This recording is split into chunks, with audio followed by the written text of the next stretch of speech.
Israel के तेल अवीव शहर पर यह आग की बारिश दरअसल ईरान का नया बैलिस्टिक मिसाइल खैबर शेहन है, जिसमें एक नहीं दो नहीं 20 से 50 छोटे छोटे वॉरहेड्स हो सकते हैं। पूरे एरिया में यह तबाही मचा सकता है। इसे मार गिराना लगभग नामुमकिन। यह है यूएस स्पेस फोर्स का AN/FPS-132 ballistic missile early warning radar system. कतार में स्थित यह रेडार की कीमत $1.1 बिलियन। मिडिल ईस्ट में सबसे बड़ा रेडार है ये। मेरा मतलब है रेडार था ये। ईरान के मिसाइल्स ने इसे अब तबाह कर दिया है। यह है Dubai, playground of the rich in the middle east. आजकल शहीद ड्रोन यहां रोज हमला बोलते हैं और इन सब ड्रोन्स को मार गिराना नामुमकिन हो चुका है। मिडिल ईस्ट में एक एक करके यूएसए तो अपनी एम्बेसीज भी बंद कर रहा है। मिलिए USS एब्राहम लिंकन से। निमित्ज क्लास एयरक्राफ्ट कैरियर, आज के डेट में इसकी कीमत करीबन $7 बिलियन। ईरान का कहना है कि उसने इस एयरक्राफ्ट कैरियर को अपने मिसाइल्स का निशाना बनाया। अभी तक यूएसए इस बात से मना कर रहा है, कह रहा है कि कैरियर को कोई डैमेज नहीं हुआ है, लेकिन फैक्ट तो यही है कि कैरियर को ईरान से अब दूर ले जाया गया है। एक हफ्ते में ईरान दुनिया के सबसे ताकतवर देश से लोहा ले रहा है। एक जंग जो जीतना तो उसके लिए मुमकिन नहीं है, लेकिन वो इसे हारना भी नहीं चाहता है। सवाल उठता है कि यह आखिर मुमकिन कैसे हो पाया? ऐसा क्या है ईरान के पास जो अमेरिका के एडवांस्ड फोर्सेस, अमेरिका की एडवांस्ड AI, अमेरिका की एडवांस्ड वेपन्स और अमेरिका के जाबाज नेताओं ने कैलकुलेशन में नहीं लिया? 28 फरवरी को जब अमेरिका और इजराइल ने मिलकर ईरान पर हमला किया तो पूरी दुनिया को लगा होगा कि अमेरिका यह जंग घंटों में जीत जाएगा। अरे पूरे लीडरशिप को ही तो आपने तबाह कर दिया। इजराइल के सामने उसका सबसे बड़ा दुश्मन फाइनली घुटने टेक ही देगा, हार मान जाएगा। लेकिन फिर कुछ ऐसा होता है जिसने पूरी दुनिया को पिछले हफ्ते से स्तंभित कर दिया है। ईरान ने सरेंडर नहीं किया। ईरान ने पलट के वार किया। एक एक करके इजराइल और गल्फ कंट्रीज में स्थित अमेरिकन बेसेस को अपना निशाना बनाया। यह कैसे मुमकिन हो सकता है? यह इसलिए क्योंकि ईरान के पास दुनिया का one of the most advanced and किफायती मिसाइल एंड ड्रोन आर्सेनल है। और ऐसा नहीं है कि यह बात अमेरिका से छुपी हुई थी।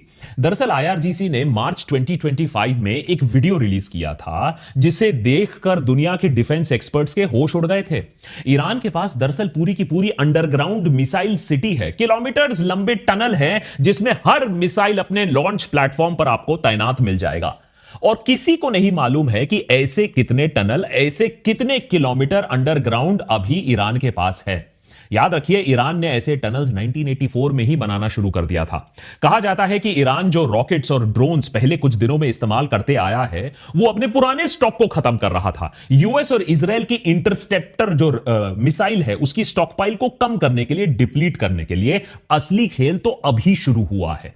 क्लस्टर म्यूनिशन, हाइपरसोनिक मिसाइल्स के साथ ईरान जीते या हारे उससे फर्क नहीं पड़ता है। फर्क इस बात से पड़ता है पूरी दुनिया को कि यह युद्ध की परिभाषा अब यह बदल रहा है। स्मार्ट बॉम्ब पर स्मार्ट थिंकिंग भारी पड़ रहा है। दूसरे देश नोट ले रहे हैं। इसीलिए आज के देशभक्त एपिसोड में पता करेंगे कि ईरान एक हफ्ते तक इस युद्ध में टिक कैसे पाया है, अमेरिका और इजराइल के नाक में दम कैसे कर पाया है। एक तरफ शहीद ड्रोन जिसने अमेरिका के खरबों डॉलर का नुकसान कर दिया है। सैंक्शंस के बावजूद ईरान ये ड्रोन्स बना कैसे पाया, और वो भी इतने सस्ते में। ईरान की बैलिस्टिक से इजराइल क्यों कपकपाता है, और कौन से एडवांस्ड मिसाइल्स अभी भी हैं जिसका ईरान अभी तक प्रयोग भी नहीं किया है। और सबसे बड़ी बात, क्या भारत यह सब देखकर कोई सीख ले रहा है? हमारा लो कॉस्ट शहीद ड्रोन कहां है? आयतुल्ला खमीनी के मारे जाने के बाद जब ईरान ने ड्रोन्स और मिसाइल से पहला हमला लगाया तो अमेरिकन एनालिस्ट थोड़ा मुस्कुराए जरूर होंगे कि यार ये क्या है, इससे हमारा मुकाबला करोगे हैं? ये साधारण शहीद ड्रोन और ये पुराने मिसाइल जो इतने स्लो हैं कि इन्हें मार गिराना बहुत ही आसान है। इसीलिए 97% स्ट्राइक रेट रहा इंटरसेप्टर्स का, कोई ज्यादा डैमेज नहीं कर पाया ईरान। लेकिन ईरान अलग गेम खेल रहा था। यह बात अब अमेरिका को शायद समझ में आ रही है। पहले से ही यहां एक लंबे जंग की तैयारी हो रही थी। जो ड्रोन्स और मिसाइल्स ईरान छोड़ रहा था, ईरान महज 20 या 30 हजार डॉलर में उसे बना रहा था, और जो मिसाइल्स दाग रहा था उन्हें 1 लाख या 5 लाख डॉलर में बनाया जा सकता था। वहीं इन्हें इंटरसेप्ट करने के लिए अमेरिका छोड़ रहा था अपना थार्ड पेट्रियट एरो 3 जैसे बड़े बड़े इंटरसेप्टर मिसाइल, इनकी कीमत मिनिमम 1 मिलियन से 15 मिलियन डॉलर तक।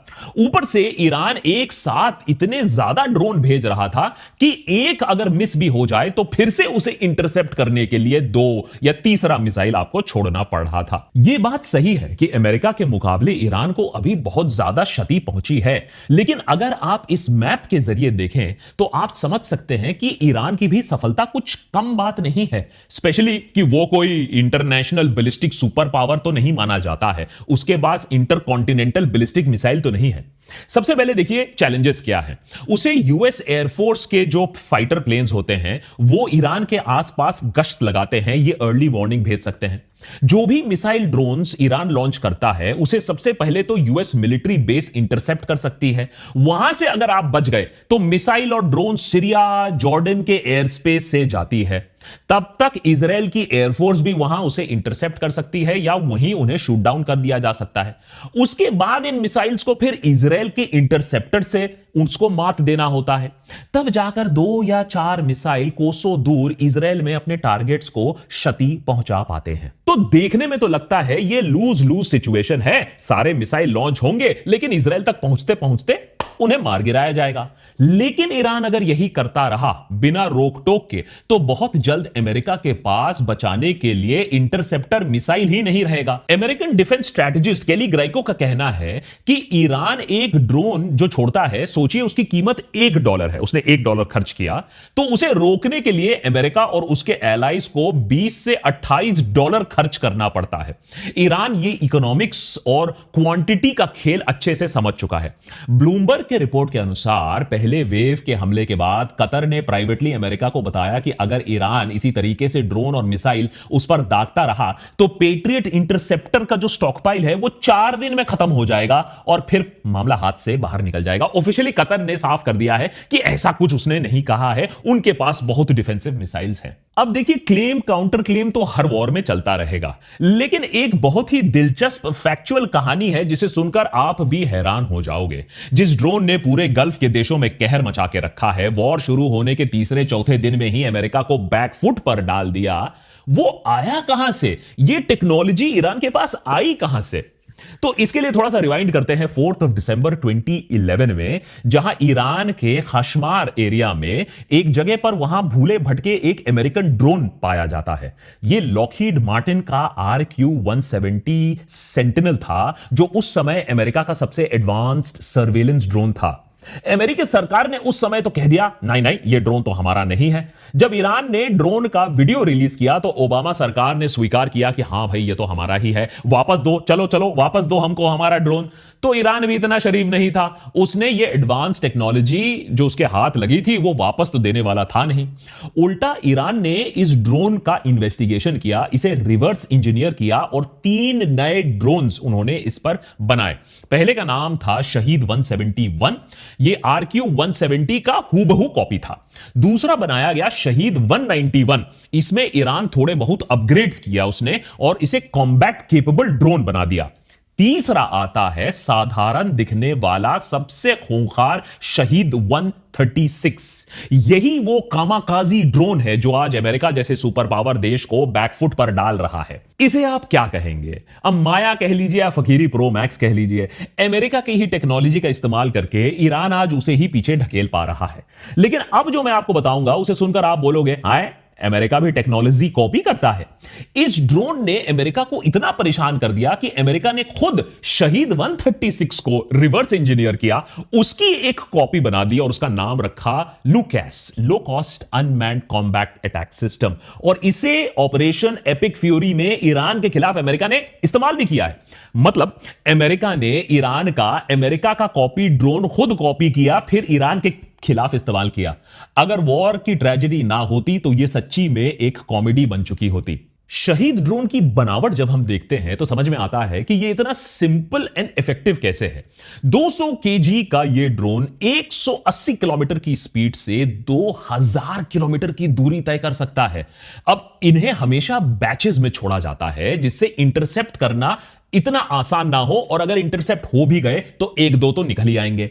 इसके जो इंजन्स हैं, डुअल इंजन्स हैं, इसकी वजह से 13,000 फीट की ऑल्टीट्यूड पर यह उड़ सकता है। और इसके नाक पर इसके नाक पर वॉरहेड सवार करता है। अराउंड 36 किलोग्राम ऑफ एक्सप्लोजिव होता है, जो इंपैक्ट करते ही जबरदस्त धमाका कर पाता है। अपनी पहले वेव में ईरान ने Shahed 136 drones, Zolfaghar short range ballistic missile, Qiam 1 ballistic missile, Shahed 129 surveillance drone को एक के बाद एक धड़ाधड़ अमेरिकन बेसिस और इजरायली बेसिस पर छोड़ा। और इसका कॉस्ट जो पड़ा इन्हें रोकने का, वो 20 to 100 गुना ज्यादा था अमेरिका के लिए। तो अगर आपने सक्सेसफुली इन्हें रोक भी दिया तो आपका बैंक बैलेंस तो काफी हद तक खाली हो गया। पहले वेव के हमले के बाद अमेरिका और एलाइज के इंटरसेप्टर स्टॉकपाइल्स कम हो जाते हैं और फिर सेकेंड वेव आता है, जो पहले वेव से काफी अलग होता है। 2 मार्च को ईरान अपनी मेन आर्टिलरी से सैकड़ों ड्रोन्स के साथ साथ हाइपरसोनिक फतह 2 मिसाइल भी भेजता है, जो तेल अवीव के 10 इंटरसेप्टर मिसाइल भी रोक नहीं पाते हैं। एक झटके में पूरा इलाका मलबे में तब्दील हो जाता है। और यह हमला इतना बड़ा था कि इजराइल ने इसके फोटो और वीडियो भी बाहर आने से रोकने की कोशिश की है और जानबूझकर अपने सोशल मीडिया में ऐसे फोटो शेयर करने की कोशिश की है कि अरे नहीं नहीं, मिसाइल से कुछ खास नहीं हुआ है, सड़कों पर बस गड्ढे बन गए हैं। लेकिन कुछ फोटोज और वीडियो सामने आ रहे हैं जो दिखा रहा है एक खौफनाक मंजर इन मिसाइल्स का। जिसने ये दहशत फैलाई वो असल में ये है 12 टन का फतह 2 मिसाइल। ये कोई आम मिसाइल नहीं है, मार्क 15 की स्पीड से अपने टारगेट को हिट करने वाला मिसाइल है। मार्क 15 का अगर मैं आपको मतलब समझाऊं तो अगर आप सोचिए एक नॉर्मल एयरक्राफ्ट 900 किलोमीटर की रफ्तार से उड़ पाता है, तो मार्क 15 का मतलब है एक नॉर्मल एयरक्राफ्ट से 20 गुना ज्यादा तेजी के रफ्तार से। यह मिसाइल लिक्विड फ्यूल यूज करता है और अपनी मिड फ्लाइट अपनी ट्रेजेक्टरी को बदल सकता है। इसीलिए किसी रेडार को इसे ट्रैक करना, किसी मिसाइल को इसको मार गिराना बहुत ज्यादा मुश्किल होता है। रेंज इसकी लगभग 1500 किलोमीटर है, जिसकी वजह से इसकी रेंज में इजराइल के साथ साथ गल्फ और अमेरिकन जो बेसेस हैं और अरेबियन सी के काफी हिस्से भी आ सकते हैं। ईरान ने अपनी मिसाइल की फौज रातों रात खड़ी नहीं की है, इसको वो 1984 से इसकी तैयारी कर रहा है। 1984 में दरअसल ईरान इराक वॉर के दौरान सद्दाम हुसैन ने ईरानी शहरों पर भर भर के स्कड मिसाइल दागे, जिससे ईरान को काफी नुकसान हुआ। इस युद्ध में करीबन 5000 ईरानियों की जान गई, 20,000 से ज्यादा लोग घायल हुए। उस समय ईरान समझ गया कि बिना मिसाइल्स के वो खुद को नहीं बचा सकता है और अटैक नहीं कर सकता है। और उसी साल ईरान ने अंडरग्राउंड मिसाइल बेस बनाना शुरू किया। जून 1985 में ईरान ने Libya, Syria, north Korea, China से मिसाइल बनाने की मदद मांगी। 1990s में चाइना ने ईरान के सॉलिड फ्यूल मिसाइल प्रोग्राम में एक अहम भूमिका निभाई थी। यूएस ट्रेजरी डिपार्टमेंट के खुद के रिकॉर्ड्स के हिसाब से फतह 110 मिसाइल, जो आज भी ईरान के मिसाइल की रीढ़ की हड्डी है, वो चाइनीज के मदद से बनाई गई थी। 1987 नॉर्थ कोरिया ईरान की मदद करता है मिसाइल बनाने में। खुर्रमशाह मिसाइल, जो ईरान की सबसे घातक मिसाइल में से एक है, वो एक्चुअली नॉर्थ कोरिया का हवासोंग 10 का एक इरानियन वर्जन आप उसे मान सकते हो। सैंक्शंस के बावजूद चाइना और नॉर्थ कोरिया की मदद से ईरान ने पिछले 40 सालों में मिसाइल्स की अपनी एक सेना खड़ी कर दी है। अब पिछले ही साल इजराइल को इसका एक टेस्ट मिला। 12 दिन चले इस युद्ध में ईरान ने इजराइल पर 550 से ज्यादा बैलिस्टिक मिसाइल और 1000 से ज्यादा ड्रोन्स दाग दिए। तब भी रिपोर्ट्स आए थे कि इजराइल के डिफेंसिव इंटरसेप्टर्स कम हो रहे थे और उनकी भरपाई करना अमेरिका के लिए काफी मुश्किल हो पा रहा था। अब इस बात को ईरान ने कभी माना तो है नहीं, इस बात से इनकार कर दिया है, लेकिन तब भी फैक्ट तो यही है कि 24 जून को डोनाल्ड ट्रंप सोशल मीडिया पर ऐलान कर देते हैं कि ईरान और इजराइल के बीच में सीज फायर हो गया है। अब एक दूसरे पर यह मिसाइल फायर नहीं करेंगे। वो दूसरी बात है कि ईरान आज मानता है कि यह सीज फायर करना पिछले साल उसके लिए एक गलती थी। अमेरिका को और इंटरसेप्टर्स बनाने का मौका ईरान ने दे दिया। देखिए, कुछ समय पहले तक इजराइल का आयरन डोम बने पूरी दुनिया उसके बारे में बात करती थी, वर्ल्ड फेमस हुआ करता था। लोग इसकी मिसाल देते थे कि डिफेंस शील्ड हो तो आयरन डोम जैसा हो जिसे कोई चीर ना सके। इजराइल का यह डिफेंस सिस्टम दरअसल अलग अलग ऑल्टीट्यूड पर इनकमिंग रॉकेट को गिरा सकता था, अपने पॉपुलेशन, अपने देश को सेफ रख सकता था। अब इस सिस्टम में सबसे पहले आता है एरो 2 मिसाइल, शॉर्ट रेंज और बैलिस्टिक मिसाइल को अपर एटमॉस्फेयर, जमीन से 50 किलोमीटर ऊपर ही यह खत्म कर देता है। यह मिसाइल मार्क 9 की स्पीड पर अपने टारगेट पर आक्रमण करता है और एक साथ यह 14 टारगेट्स को खत्म कर सकता है। अगर इससे कोई मिसाइल बच जाता है तो आता है डेविड स्लिंग। ये 40 से 300 किलोमीटर तक की रेंज वाली मिसाइल को मार गिराने के लिए बनाया गया है। इसमें स्टनर इंटरसेप्टर्स यूज होते हैं जो हिट टू किल टेक्नोलॉजी का इस्तेमाल करते हैं। यह बिना किसी एक्सप्लोसिव वॉरहेड के सिर्फ अपनी तेज रफ्तार से आने वाले मिसाइल को मार गिराता है। इन सब से भी अगर बच गया कोई मिसाइल तो लास्ट में आता है आयरन डोम। ये 4 से 60-70 किलोमीटर शॉर्ट रेंज तक रॉकेट्स और ड्रोन्स को इंटरसेप्ट कर सकता है। यह सिर्फ उनको इंटरसेप्ट करता है, उन मिसाइल्स को टारगेट करता है जो पॉपुलेटेड एरियाज की तरफ आ रहे हैं। अगर कोई रॉकेट, अगर कंप्यूटर देख रहा है कोई रॉकेट खाली जगह पर गिरने वाला है तो उसे गिरने दिया जाता है। इजराइल अभी आयरन बीम पर भी काम कर रहा है। यह एक लेजर बेस्ड सिस्टम है जो कम लागत में ड्रोन्स और रॉकेट्स को खत्म कर सकता है लेजर बीम की मदद के साथ। इसी के साथ साथ आता है American third short medium long range ballistic missile को मार गिराने के लिए जो सिस्टम है। यह एक ऐसा सिस्टम है जो पृथ्वी के एटमॉस्फेयर के अंदर और बैलिस्टिक मिसाइल को एटमॉस्फेयर के बाहर भी गिरा सकता है। बहुत एडवांस्ड है, लेकिन बहुत एडवांस्ड होने के साथ साथ बहुत महंगा भी है। हर एक मिसाइल 12 से 15 मिलियन डॉलर की होती है, तो इसकी सप्लाई भी लिमिटेड है। इन सारे सिस्टम्स को ईरान एक सिंपल ट्रिक से मात देने की कोशिश कर रहा है और वो है वॉली फायरिंग स्ट्रेटजी, यानी एक झटके में सैकड़ों ड्रोन, लो फ्लाइंग क्रूज मिसाइल और हाई स्पीड बैलिस्टिक मिसाइल का मिक्स भेज दो। अब ड्रोन्स ध्यान भटकाने का काम करते हैं तो इंटरसेप्टर्स ड्रोन को खत्म करने में लग जाते हैं, जबकि जो असली मिसाइल है वो अपना काम करते थे। लेकिन साथ ही साथ ईरान ने वॉरहेड स्प्लिंटर और डिकॉय टेक्नोलॉजी का भी अब इस्तेमाल करना शुरू कर दिया है। मतलब मिसाइल के साथ फर्जी डिकॉयज भेजे जाते हैं जो इंटरसेप्टर को कंफ्यूज कर देते हैं और असली वॉरहेड अलग डायरेक्शन में चला जाता है। जब तक इंटरसेप्टर यह तय करेगा कि किस चीज को मार गिराना है, मिसाइल ने अपना काम कर दिया।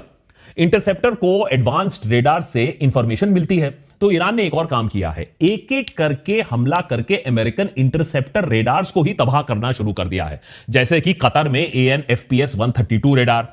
ईरान के हमले से पूरी तरीके से अब यह तबाह हो गया है। $1 बिलियन का यह रेडार जो 5000 किलोमीटर तक स्कैन कर सकता था स्काइस को। यूएई में थर्ड रेडार सिस्टम को भी ईरान अब खत्म कर चुका है। तो एक तरफ यहां आंखें नोची जा रही हैं और दूसरी तरफ अमेरिकन एलाइज और इजराइल के एम्युनिशन खत्म किया जा रहा है। इसीलिए ट्रंप अब ईरान में कर्डिश इंसर्जेंट ग्रुप्स को सपोर्ट करने की बात कर रहे हैं। ईरान में रजीम चेंज करना चाहते हैं क्योंकि स्मार्ट बॉम्ब से काम नहीं हो रहा है। वॉर के पहले दिन ट्रंप ने यह मान लिया था कि अमेरिका यह वॉर जीत जाएगा, 2-3 दिन में बात खत्म हो जाएगी, और अब वो चुपचाप एक्सेप्ट कर रहे हैं can that the war can be fought for ever. अब यह अपने आप में ईरान के लिए एक जीत है। दूसरी बात यह है कि कर्डिश जो इंसर्जेंट्स हैं उसने भी कह दिया कि अब हम अमेरिका के पपेट नहीं बनने वाले हैं, हमें आपके वेपन्स नहीं चाहिए, हमें ऐसे खींचो मत इस युद्ध में।